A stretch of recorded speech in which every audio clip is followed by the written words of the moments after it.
வாழைக்கரிசி. சாப்பாடு அரிசியா? சாப்பாடு புழுங்கல் அரிசி. புழுங்கல் அரிசி. இது எத்தனை பேருக்குமா செய்கிற? இது வந்து 5 பேர் 6 பேர் சாப்பிடலாம். ஒரு அழாக்கு போடுறேன். ஒரு அழாக்கரிசி தான். சரி. பருப்பு வந்து அரளாக்கில் அதிலே பாதி. ஓகே. உளுத்தம் பருப்பு, பச்சை பருப்பு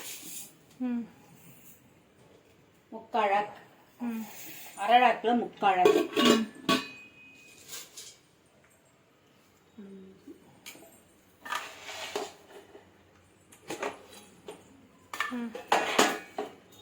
துவரம் பருப்பு அதுவும் முக்கா. என்ன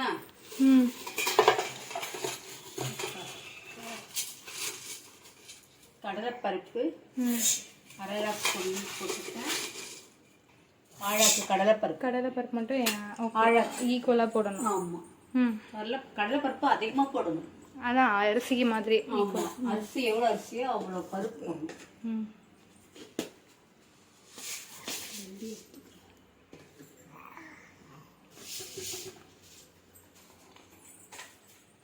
வெந்தயம் 1/4 ஸ்பூன். பச்சரிசி. ஓகே, அவ்வளோதானா? ஊற வச்சிடலாம். எவ்வளோ நேரம் ஊற வைக்கணும்? 1 மணி நேரம் ஊற வைக்கணும். சரி, அடைக்கி. மாவு அரைச்சாச்சா? நெக்ஸ்ட்டு மாவு அரைச்சாச்சு. எண்ணெய் 2 டீஸ்பூன் வறுக்கட்டு. தாளிக்கட்டு. தாளிக்கட்டு.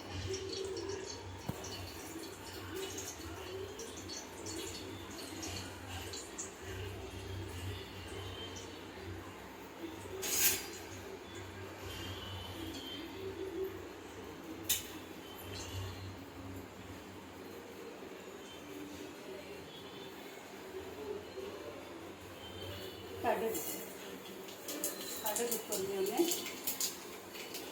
உளுந்து, கடலைப்பருப்பு,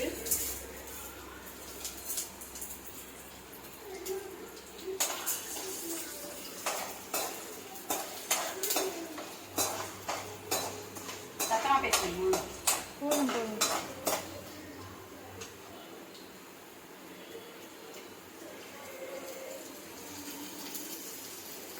கடுகு, உளுந்து, கடலைப்பருப்பு, காஞ்ச மிளகா, 8 மிளகா. காரம் வேணும்னா போட்டுக்கலாம். காரம் கம்மியாக வேணும்னா கம்மியாக யூஸ் பண்ணலாம்.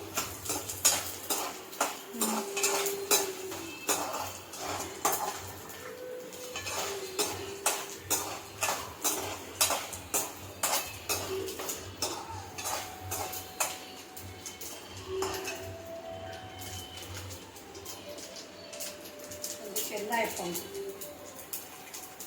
சும்மா ஒரு 1/2 ஸ்பூன்.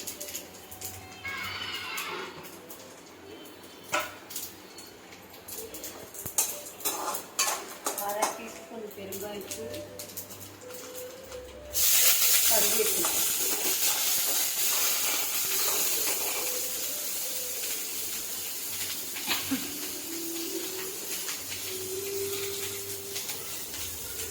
தீருமா?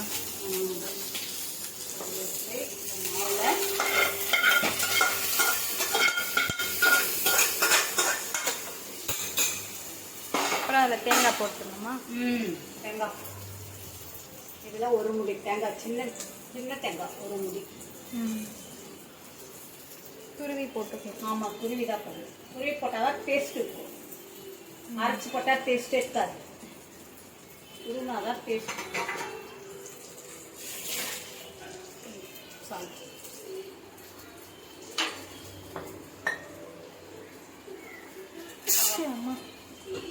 சால்ட்டு போட்டப்ப 1/2 டீஸ்பூன் சால்ட்டு, 1/2 டீஸ்பூன் தண்ணி செத்தானா மாவு அடைக்கணும்.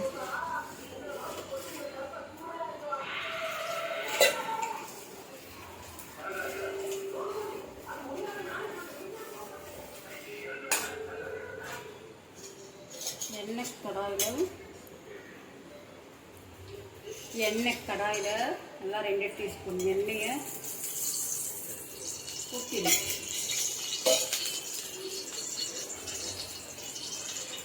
மாவு நல்லா கலக்கி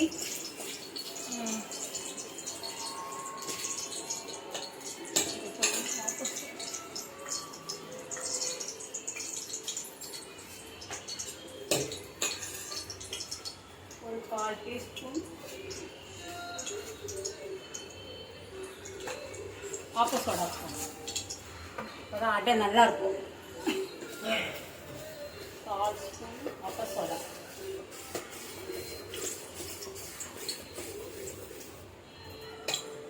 அடையை